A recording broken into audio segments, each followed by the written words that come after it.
911, what's your emergency? Someone shot my husband.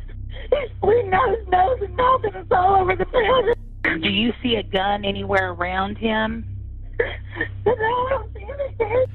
That was Kristie Evans calling 911 to report her husband having been shot in bed by an intruder. Well, as we'll find out in this riveting podcast, that what appeared to be the story of a much-in-love couple of more than 30 years had a very sinister underplot. Our story today outlines the shooting of Oklahoma pastor David Evans by his wife's lover, who was also his lover. Oh dear. And all the sordid details in between. Pastor Evans got caught in a tragic love triangle. And just like the William Bell song says, trying to love two ain't easy to do. I'd like to ask a quick favor. If you would please rate and review the Homicide Inc. podcast on Apple Podcasts. Scroll down towards the bottom. You'll see a place to write a review and click some stars. It's very important for the growth of the podcast, and it's very much appreciated. And if you do it, please take a screenshot and send it to me, and I'll give you a shout out right here on the podcast. Thanks. All right, let's get into the story. On the outside, married couple David and Kristie Evans looked like your perfect American family. Pastor husband and wife, and 3 kids, living in religious harmony. Well, this illusion was shattered on the night of March 22nd, 2021, when a gunshot shook the neighborhood awake. David Evans had been shot to death, execution style. The next couple of moments passed in a crazy blur as wife Kristie awoke to find her husband next to her bleeding out from the bullet wound in his head. When she spoke to the paramedics, she frantically explained that she had heard a loud pop that woke her up. When fire responders arrived, she told them an armed intruder entered the house and killed her husband. David Evans was reported as dead at the scene. As the investigation grew, more and more details emerged that made it clear Kristie Evans was not as innocent as it seemed, that she perhaps masterminded the whole thing, along with her lover. Cue the screeching tires. The intruder was not a stranger at all. He was the man she and her husband were having a threesome with, Khalil Demi Square. That's his name. Let me stop here real quick.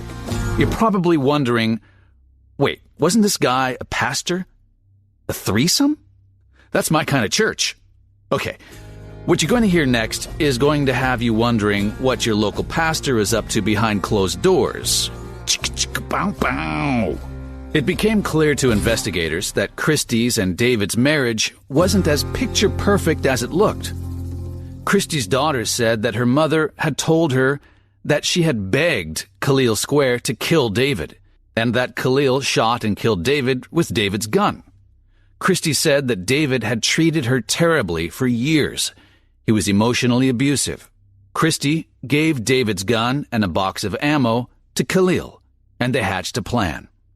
Square would come to the Evans residence to kill David while he slept. Kristie even left the back door unlocked so Khalil could gain entry to the residence without fuss.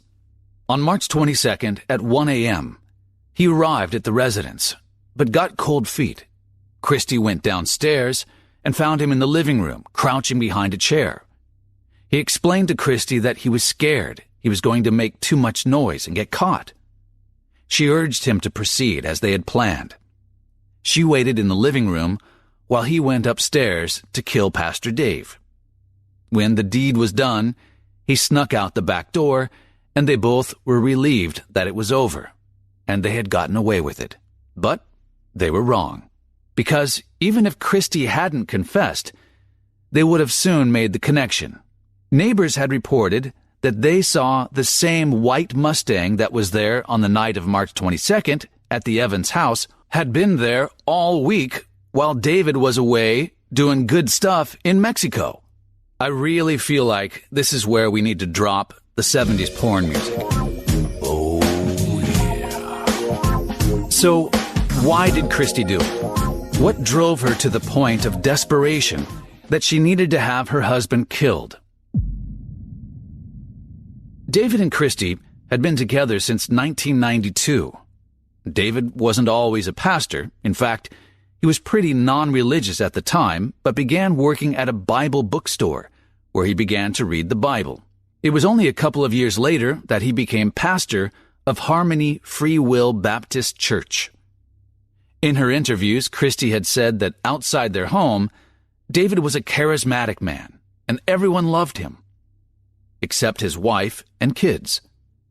Kristie and caseworkers agreed that she was a victim of coercive control, which included a range of emotional, physical, and other abusive behaviors like isolation, humiliation, financial control, sexual coercion, and low-level violence. According to her, David was extremely possessive over her. He had cut her off from her friends, claiming she needed no one but him. He controlled her movements and her finances. Although David's mother claims this is false, as Kristie could go anywhere and did indeed have her own money, that she was lying. Police, however, couldn't find evidence to back either of these statements up. Brittany Long, the Evans' daughter, however, claimed that her father was physically abusive to her and her two brothers. He would bang the brothers' heads together or lock them in closets as punishment.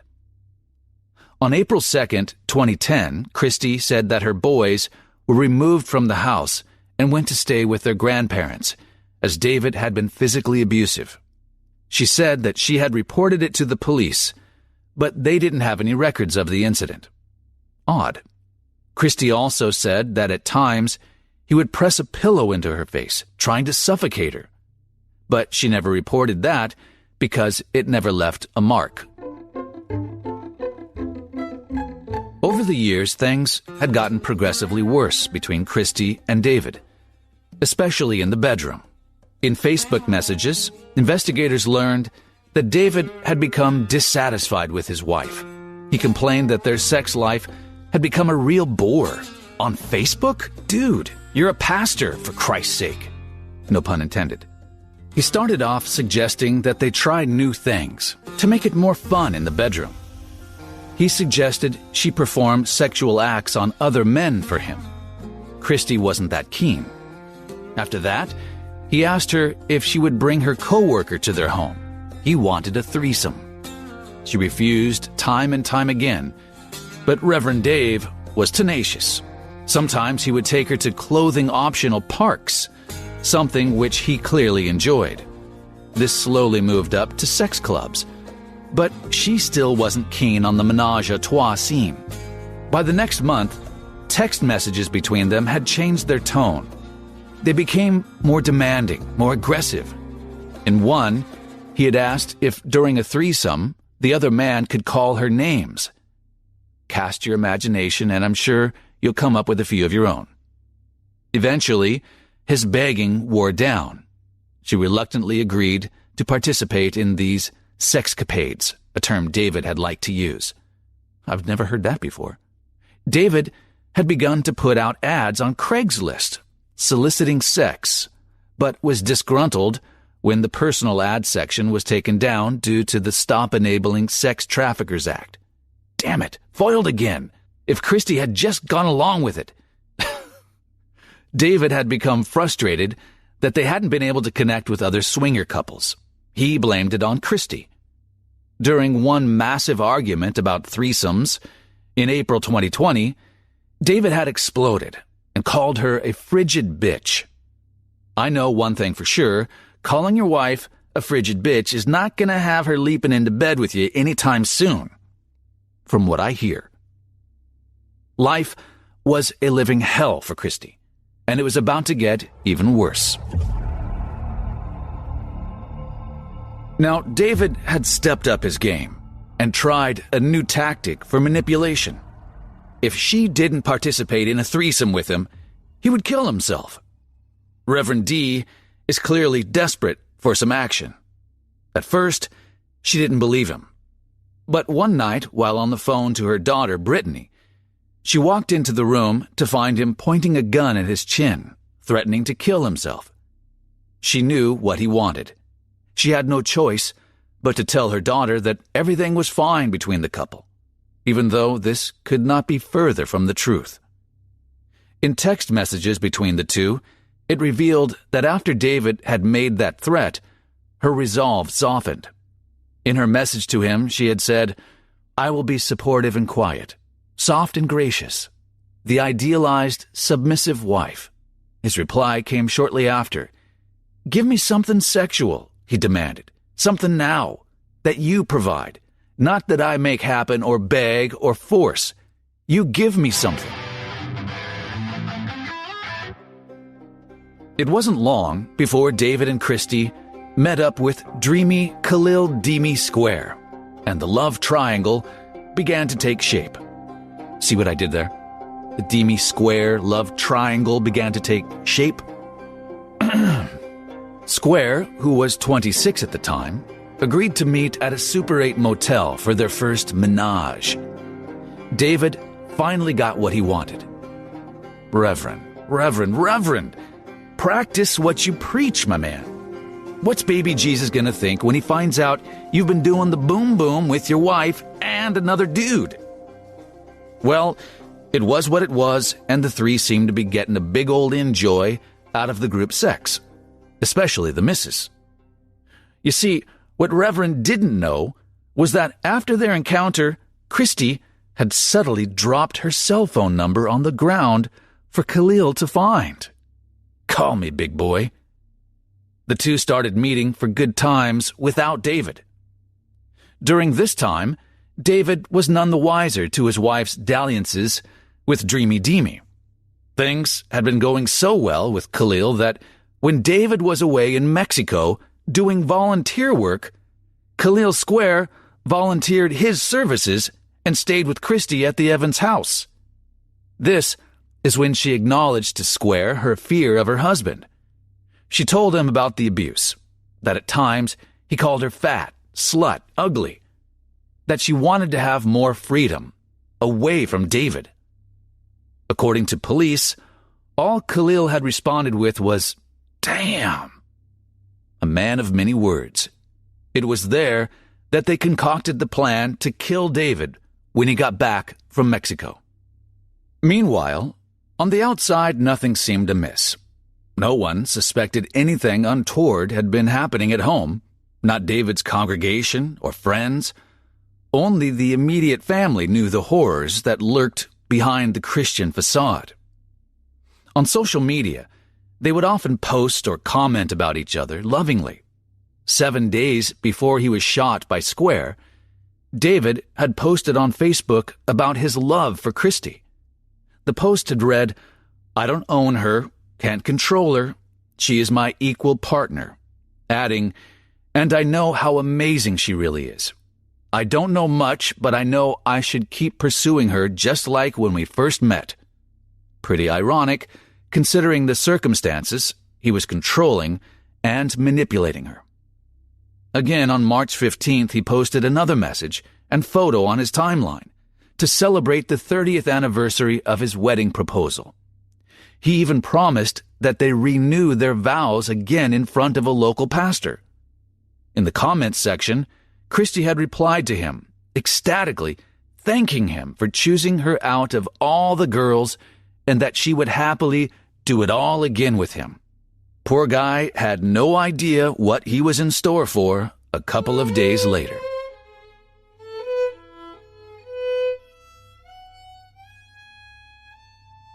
On March 18th, just 4 days before David was brutally murdered in bed as he slept, undoubtedly dreaming about good times with Khalil and Kristie, Kristie had posted on her own timeline about how David was so special to her, calling him her best friend, and that every day with him was special to her. Yeah, right. David had posted a picture of himself on Facebook that same day, with her replying, "That's one great-looking man I have right there," adding, "I'm reminded every day how blessed and loved and lucky I am. I love you so much, David," with 10 exclamation marks. To which David responded with a heart-faced emoji. To the observer, They looked like any other married couple very much in love. Clearly, this was part of the smokescreen Kristie was erecting to throw off the authorities. As the noose was tightening, she couldn't live with the guilt, and after confessing to the crime to their adult daughter Brittany, she drove herself to the police station, where she surrendered and confessed on tape. Brittany Long, their daughter, had suggested that perhaps her mother couldn't take living like that anymore. "My mom didn't see an end to it," she told a reporter. So she decided to end her own personal hell by killing her husband. The Evans' other two children, both boys, concurred, suggesting Evans was physically abusive with them their entire lives. Now, some people didn't agree with this, specifically Jean Richardson, David's mother. She didn't believe that David was as abusive as the media and the family have made him out to be. Richardson also argued that if the relationship had been as troubled as Kristie claimed, she could have left her husband or sought help instead of passing a death sentence on to her son. Kristie had a car, a job outside the home, and her own credit card. Richardson claimed that Kristie couldn't have been that controlled. She could have gone to a new city or a battered women's shelter. She was a retired nurse who said she'd often tended to abused women during her career. This young woman was not too dumb to know these things are available, Richardson stated. However, this isn't always the case. Advocates had pointed out that she could have stayed for a variety of reasons. For example, she could have been afraid of what he might do or whom he may hurt, as well as feeling ashamed of the life he had pushed her into. One social worker compared Evans' relationship to a hostage situation. It's gender-based, men are the abusers, and the tactics they use against their partners are strategic, oppressive, and aimed at controlling the whole space. Unlike battering, most of these behaviors do not violate criminal law when committed by an intimate partner, and they're often misunderstood or downplayed by authorities and even victims.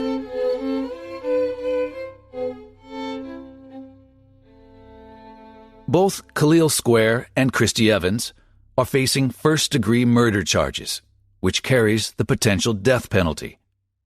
Kristie's lawyers are fighting hard in the court, using this reasoning to prove to the judge the rationale behind her actions. Battered wife syndrome. They also argued that she was a victim of coercive control, and in a way, she was acting in self-defense. But this is risky, as it could also be treated as a new and untested area of social science, one that prosecutors could seek to exclude from court. Only time will tell as the case winds its way through the tricky criminal justice system. Perhaps David had an inkling or sixth sense about what was coming, because hours before he was shot, he had delivered a sermon, and in it had said, "If the devil is not attacking you, there is a reason. If the devil is attacking you, there is a reason." Perhaps, in this instance, the devil had reason to remove David Evans from his place on earth. There's still so much in this case that appears unresolved, but there is one thing that rings true. Anybody, even pastors, can succumb to human frailty. And on that note, I thank you, as always, for joining me here on Homicide, Inc. If you are interested in becoming a patron, please check out our Patreon campaign, where you can get podcasts exclusively available to patrons and before anybody else. Those details are in the description of this podcast. If you have a compelling true crime story you would like me to consider investigating, please send me an email. Those details are also in the description. And if you'd like to help support the production of the Homicide, Inc. podcast, you could always buy us a cup of coffee. Those details also are in the description. And lastly, if you'd like to chat about these podcasts or crime in general, or just hang out with some cool peeps, join us on Discord. And I bet you can figure out where to find that information. Thank you, true crime lovers. We will see you all again very, very soon. Ciao for now.